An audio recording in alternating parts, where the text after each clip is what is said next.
Welcome to Get Moving TV. I'm Dr. Doc Landon and I serve as your host. Here in Ventura County, we're really trying to let the world know about everything that we do here and our capabilities.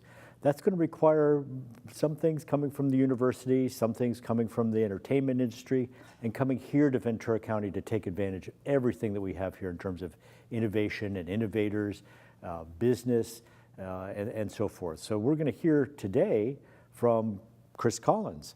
So, Chris, welcome. Thank you. Whereabouts did you come down from? I came to Ventura County because of a relationship meeting you, and I found you to be an incredible leader for the county itself, and an incredible cheerleader, and I mean that in a very, very respectful way. And I didn't really truly understand Ventura County's benefits until after spending time with you and learning a lot of the people that I've met in the area. And it really is a great area. I'm very excited about it. I live outside Sacramento in Fair Oaks, which is a county city. And in my life, I've lived a lot of places, but I've always come back to California. And I have a great love for California because of the diversity, both from where I'm at in Northern California in the valley, at the base of the Sierras, to here, Southern California, where here's Ventura County, this gem, which is 20 minutes this way to Santa Barbara, 20 minutes this way with no cars on the road to LA, and it's beautiful. It's its own gem. So I'm really happy to be here today. And we started with AJ Rippin from Florida. Yes, we did. Who heard me in the same kind of way and said, right. I think we can put some people together. So yeah. I'm a connector, and you're a connector too. So yeah. We've started on trying to find out where we have mutual interests. Absolutely. And of course, I'm very Ventura-centric, and you're kind of more world-centric than anything. So let's start with kind of where we started with AJ, which is on the film scene. Yes. But let's work a little further back. Okay. You were in radio. I was. I can tell from your voice there. Thank you. And kind of where we started, as we started a conversation, is what I want to do with our Radio Indigena here. Yep.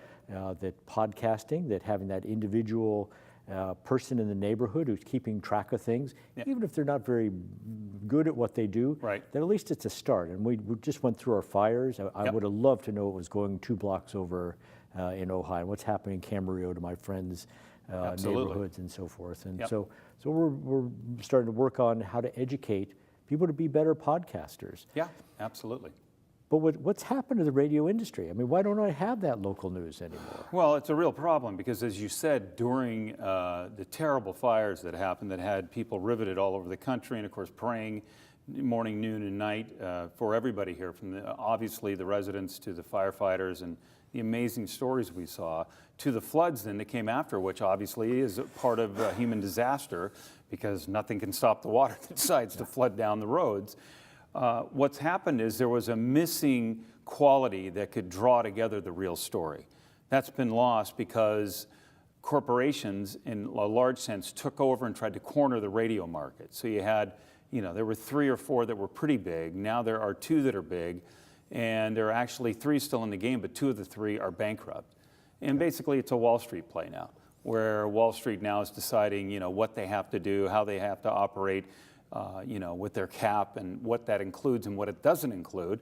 And when you have a natural disaster like this, if you're not ready and you don't practice those qualities of what the medium is about, the medium was about licensing frequencies, and those frequencies serve the community that they're in.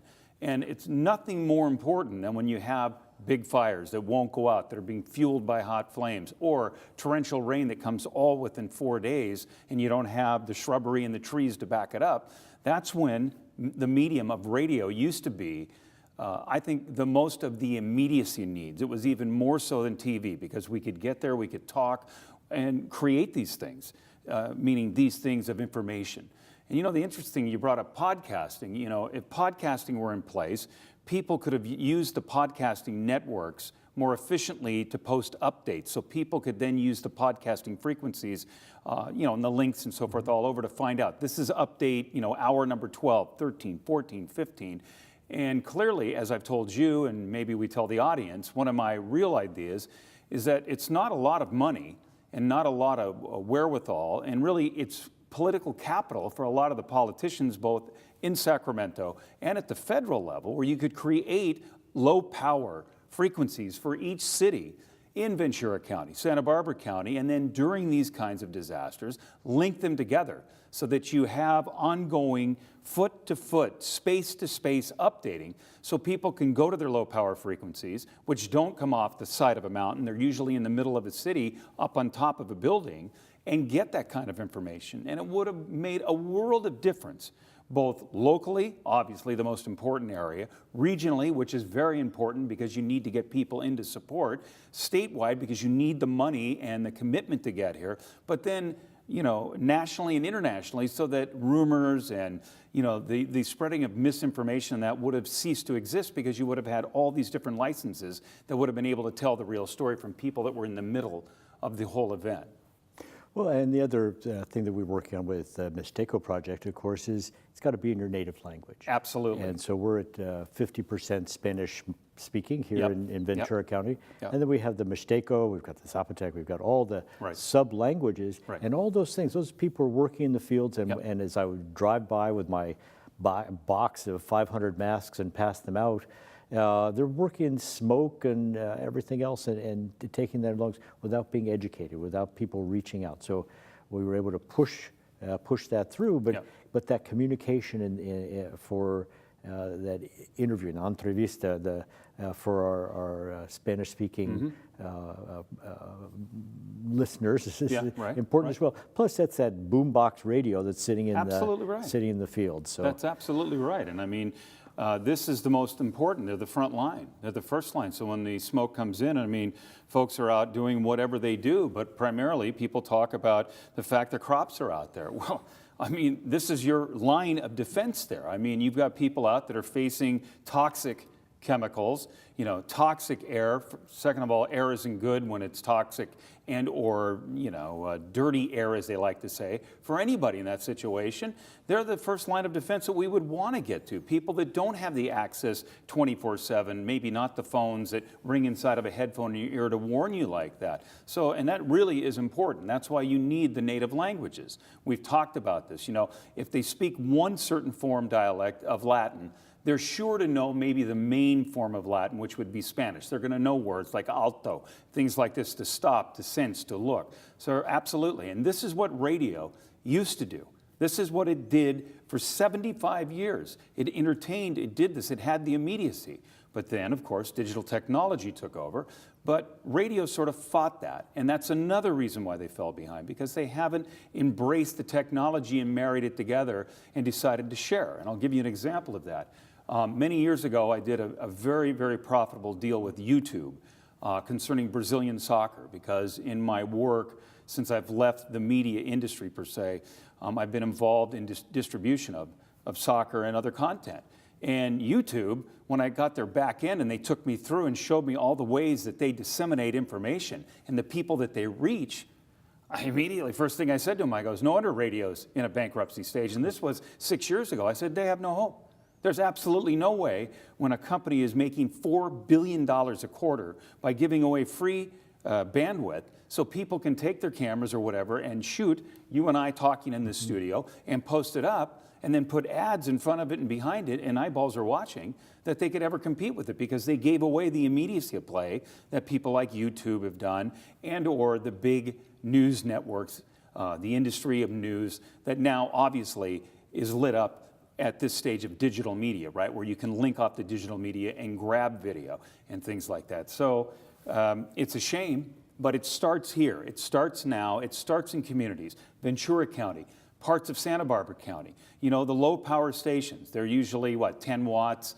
You know, you pay 10 grand to the FCC, and then you have a community station. And, you know, you may not use that or need that community station always, but I'll tell you what, when the flames, the Santa Anas, are burning out of control, and you see mountains that you move here for to basically, you know, worship and engage and thank every day to have the beauty, they're in flames, and you're being encircled, you'd like to have that information to know what road to go to and what road not to go to, or to go help your friends or in family or animals or, you know, anything important, you know, keepsakes, you know, you want to know what to do and to try to help. And it wasn't available during that, and that's a shame.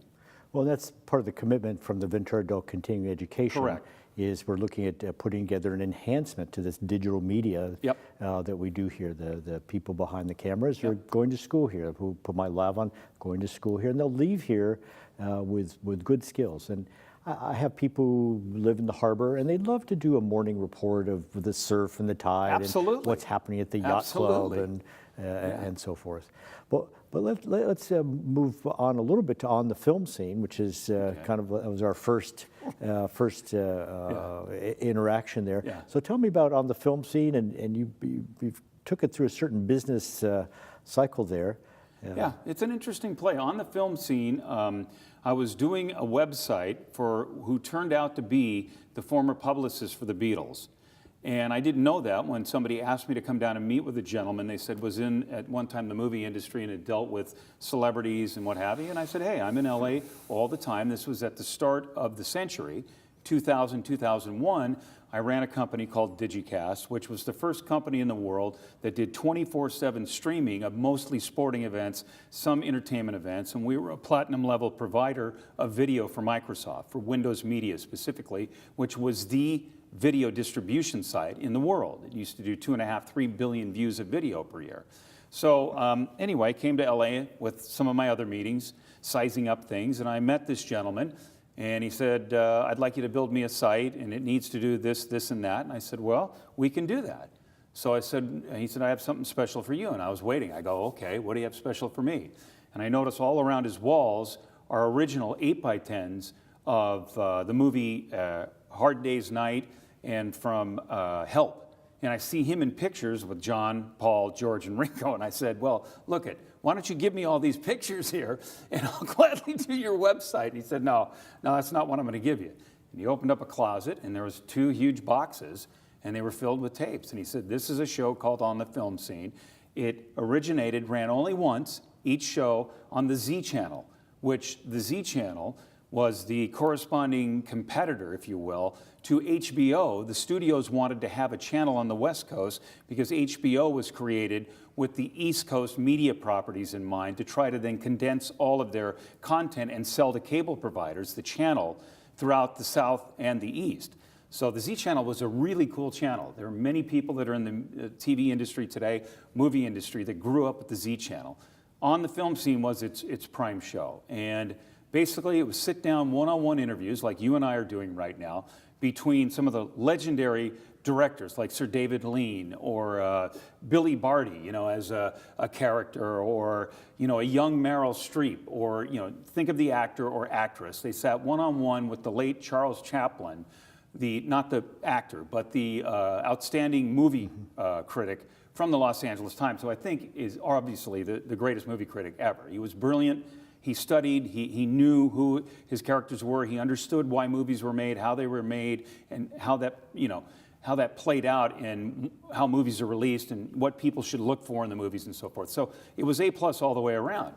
And to be honest with you, I was blown away when I got this catalog and I said, this is a catalog like a fine bottle of wine. It's not for now, but it's for the ages. And we made the deal, signed the papers, I shook his hand and I said, I promise you that anything we do business-wise is going to include 50-50 the education of the students of today, the education of the students, before and after and in between, because that's what this is about. It teaches you how the greats made movies. Why did Sir David Lean, do the bridge, River Kwai, in the middle of Burma? Okay, and why did he want the aesthetics of that exact spot? And, how did they remake it and make it so, alive and so forth. So, for somebody in the 60s, as we remember, that saw that movie when it came out, it was bigger than life, right? Up to Spielberg talking about one-on-one with E.T., and how he made the magic happen and why it happened. It's a remarkable series. I think we have, it fills out to 30 DVDs that are 2 hours long. So, I mean, it's an abundance of hours, and it's got hundreds of actresses, directors, producers, and everything from lighting, camera operation, sound, aesthetic value, acting, directing, producing. I'm very proud of it. I'm very excited. My business partner, Randy Adams, and I We built this company, Digicast, to do and what it said it would do, and it did that. We were the first to bring video to phones in North America. The only people that were doing it were the Koreans and the Japanese.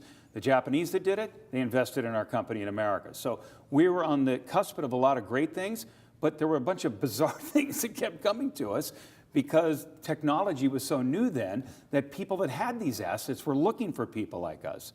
I found a box of tapes that were the Doors from the I think it was 67, on a local TV appearance tour that they did, like in the afternoon from 3 to 3:30, playing like 12 different Doors songs, Jim Morrison and the whole group there, like they were just baby fresh kids. And I got that because of what we did. And of course, I got it back to Ray Kaczmarek, who passed away a couple of years ago, the keyboardist of the Doors. But it was finds like this that we did that enhanced our reputation.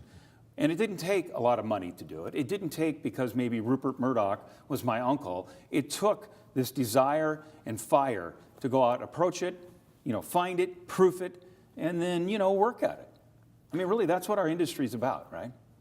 Well, you've shared some new project. I've tried and hook you up with Yes, people you have. that I know. Yep. And one of them is you have some background with hockey. I do. I was a TV color announcer, analyst, and radio color analyst for 6.5 seasons in the National Hockey League with the San Jose Sharks. I came back after a 10-year leave from there. I went to Seattle to start up Digicast, met my business partner, Randy Adams, and we had a very successful business, which led me to China, which is another story, to run the Chinese national Olympic hockey team, which I ran for a number of years. But I came back to the Sharks and brought them in as a sponsor. So the second time I was with the Sharks was about 4.5 years. So I did 10.5, 11 seasons in the National Hockey League, and I'd had a background in hockey as well. I played when I was young, pretty good player, but had the broadcasting bug when I was very young and wanted to be a broadcaster. So, I stepped away from the serious high-level active sports and still did my sports, but, went more to get in to what I did. And then I married the two as I got older and got that experience and earned a reputation, and that's what I did to be in the NHL. Let me add that I got tired of broadcasting in the National Hockey League because I had already been a very successful morning show host and a TV, I would say, co-host and so forth. I've done a lot of national shows and what have you in my career. And I stepped back because I was bored with the broadcasting end, right? Because you really don't make the decisions. You're not the guy that, in my attitude in my life, I'd always been successful being that guy to make the decisions and go. So I told them I want to be in scouting. I want to be able to develop players, understand the development of it, and then research it and be able to tabulate and so forth. And then I'd like to work my way into a general managership and/or ownership role if I'm able to put together the funding later on in life. That's why I stepped away from the NHL broadcasting, or I'd still be there now going on 20 plus years. So that's also an area we need to encourage people, is that one thing leads to the next thing. The next thing leads to another thing. Don't be afraid. Go for it, because there's always riches around the corner. It just depends on how patient you are. Well, when, as you know, we're working on, with the crew from here, a movie called But Something Is There, and we're Yep. almost through. And so that, when you got a project around a woman in Yeah. national hockey? Yes, we do. The only woman, the first woman, I believe there was one more that has practiced with an NHL club, but the first woman to play in an NHL game was a young lady by the name of Manon Rhéaume. She was widely known in Canada. She was one of the top women hockey players. She was a netminder, a goaltender. I call them netminders, sorry, inside business thing. And anyway, she was a really good talent. And Phil Esposito, who's a Hall of Fame player back from the 60s and 70s, brought together a group from Asia and bought the Tampa Bay Lightning and founded them and put them out, and needed something to keep the interest up in Tampa, right? Because, he was Hall of Fame player. That doesn't mean you're a Hall of Fame owner, right? We all face these crises in life. So one of his things to do was he went and they got Manon Rhéaume. They signed her to a contract, and they let her practice with the team. She's on the bench for games, and they finally put her into a game, and she played, and she was good. And she earned the respect immediately of the players in the Lightning side who had already learned that, practicing with her. But all the opposing team, and you know, guys talked about this for years after, you know, during my time in the league, after it, and it was an amazing thing, you know, and I think now society is finally waking up that, you know, we're all equals. I mean, I was raised that people are equal, right? I've never had this problem in my life. I had a strong mother who made me understand that you will treat people as you expect to be treated to yourself. You will treat your wife even better, your girlfriends, whatever it was, you know, that you're ventured in at that time. And I think it's exciting because for Manon, she's being recognized. I mean, what an amazing thing she did. And she was so unassuming about it.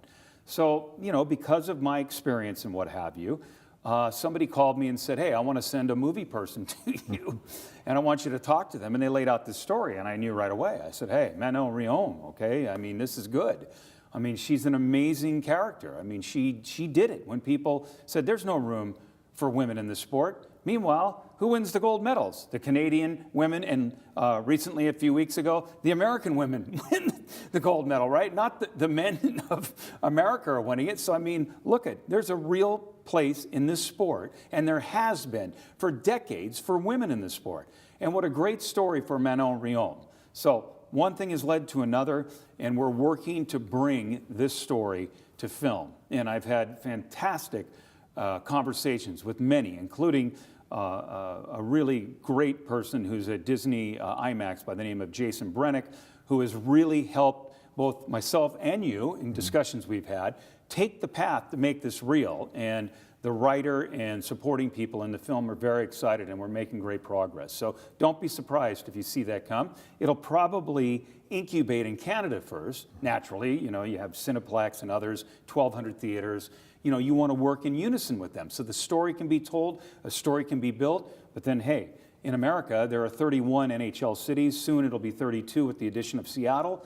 These cities, believe me, the NHL has always been all about fairness, equality in their league. They will be all over this film to get this into their markets because their audience is importantly almost 50% female. So you've got to give, you know, where you get and get where you give. So I'm very excited about this project, and I very much appreciate you and your experiences and your linkage that you have, getting me together with people that first recognize Ventura County, because every call I'm on with you, it's always about how are things in Ventura County, Doc? So, and then next, expanding that out. So I told him too, I said, look, you don't need to do the movie in Quebec or do it in Buffalo or anything. Let's go do it in Ventura on the beach, and we'll just put in the after effects into it. So far they haven't agreed to that, but I'm pushing them for it. Well, maybe we'll work on our local tax break. I know Atlanta, it's really worked out for Atlanta to get that. But you'd sent me the one sheet. Right. So I'm a doctor. What do I know about this stuff? I'm learning. I always want to learn something new. Sure. So what, in terms of our aspiring movie makers, what goes into a one sheet? That's a good point. You know, I can share that, and you know, I'll do that with you, and we can share it with the audience. I think that's fantastic because it's simplicity. But you know, you shouldn't be discouraged if your one sheet doesn't include your uncle. You know, who's a top movie person at, you know, whatever the film company is, okay? Some people get intimidated and they go, well, it's like a resume. When I was 14 and a half getting into broadcast, and I got in my first time on the radio, I was 15. I was doing VJ work at 14. And I went to the local place and I beat my way into the doors and said, hey, you got to put me on the air. And I agreed to do every other job. It was a cable station in San Jose, Channel 2B. Gill Cable was the company, and it was KPAR TV. And so I did. I got 2 days a week, 3 to 6, and the rest of the week I had to go work the cameras, work the production room, work audio, whatever I do or did to get there. So I tell people, and then I wanted to go into radio.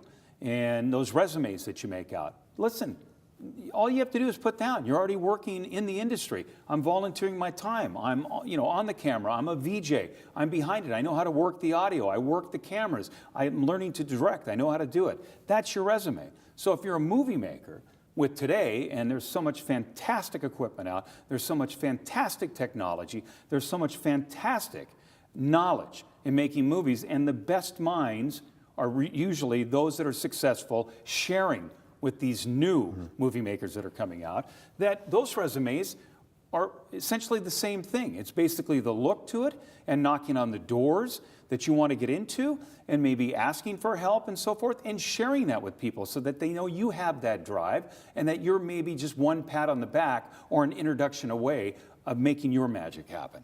And I want to encourage everybody to think that way because it is possible, okay? Nothing is impossible in life. I'm convinced of that. Well, that was the one sheet you sent me was just really the story very simply. Absolutely. And laid out. And the Who's people, involved? Who's involved? Story laid out.